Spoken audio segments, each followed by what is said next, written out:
Quand on parle d'hypnose, on a tout de suite en tête l'image des pendules qui se balancent, des spectacles un peu étranges. Mais si on mettait de côté tous ces clichés? Parce que derrière ce mot, il y a une neurophysiologie qui est absolument fascinante. Voyons ensemble ce que la science nous en dit vraiment. Alors, pour commencer, on va balayer la plus grosse idée reçue. Non, l'hypnose, ce n'est ni du sommeil, ni une perte de contrôle. En fait, c'est même tout le contraire. C'est un état mental unique, très actif, une véritable reconfiguration de la manière dont notre cerveau fonctionne. Pour bien comprendre, il y a une analogie qui vient de la recherche et qui est juste parfaite. Imaginez que l'on passe d'un objectif photo grand angle, qui capte un peu tout ce qui se passe autour, à un faisceau laser, hyper précis et intensément focalisé sur un seul point. Alors, concrètement, qu'est-ce qui se passe là-haut, dans le cerveau, pendant cette transition? Eh bien, c'est là que la neuroimagerie nous apporte des réponses assez incroyables. Ce que l'imagerie nous montre, ce sont 3 changements majeurs. Et attention, il ne s'agit pas du tout de mettre le cerveau sur pause. C'est plutôt comme un recablage hyper précis. Certaines zones se calment et d'autres, au contraire, s'activent de manière très intense. D'abord, la partie de notre cerveau qui est responsable de nos pensées qui partent dans tous les sens, de nos soucis, ce qu'on appelle le réseau du mode par défaut, eh bien, il se calme. C'est lui qui est à l'origine de ce fameux sentiment de lâcher prise, où ce petit bavardage mental incessant s'apaise enfin. Ensuite, il y a le centre de contrôle, notre critique intérieure si on veut, le cortex préfrontal. Lui, il est mis sur la touche. Ça fait qu'on arrête de tout analyser, de se demander « est-ce que c'est logique ?» Non, on se laisse juste porter par l'expérience, sans jugement.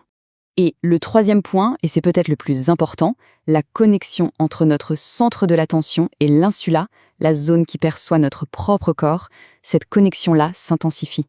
Et ça, c'est la clé. C'est ça qui permet à une simple idée, comme « votre main est légère », de devenir une sensation physique bien réelle.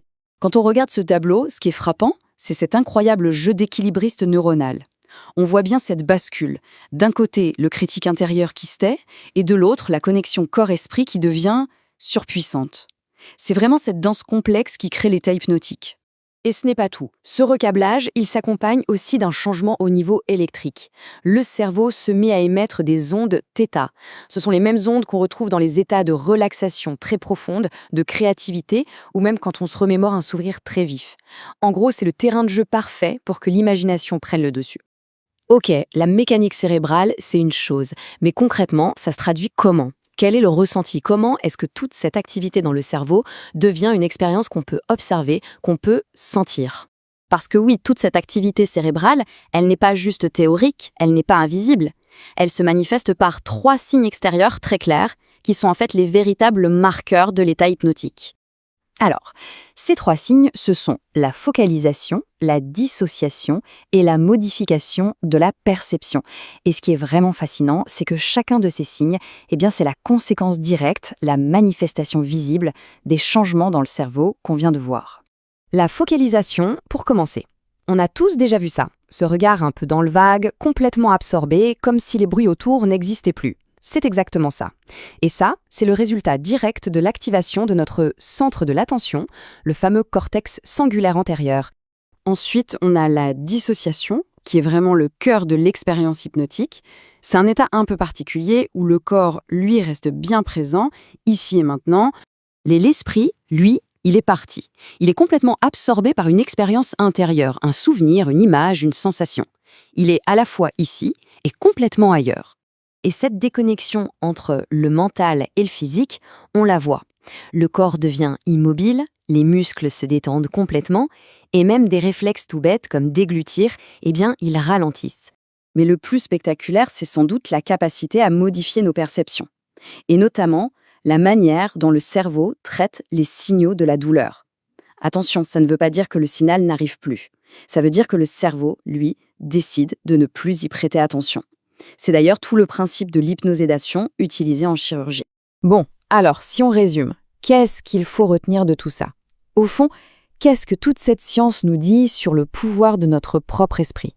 En fait, tout nous ramène à cette idée centrale de la concentration, ce fameux faisceau laser dont on parlait au début, cette capacité de l'esprit à ignorer tout le bruit pour se concentrer sur un seul point. L'hypnose, au final, ça n'a rien de magique. C'est une capacité tout à fait naturelle de notre cerveau. C'est l'art d'utiliser la concentration pour saturer nos circuits de l'attention et comme ça, on contourne notre filtre critique habituel. ça permet d'influencer directement notre perception. C'est une compétence qu'on active, pas une forme de soumission. Et ça nous laisse avec une question assez vertigineuse. Si notre simple concentration peut à ce point remodeler notre perception de la réalité, qu'est-ce que ça dit sur le reste? De quoi d'autre notre esprit est-il capable? Quelles autres capacités se cachent en nous qui n'attendent peut-être qu'à être explorées?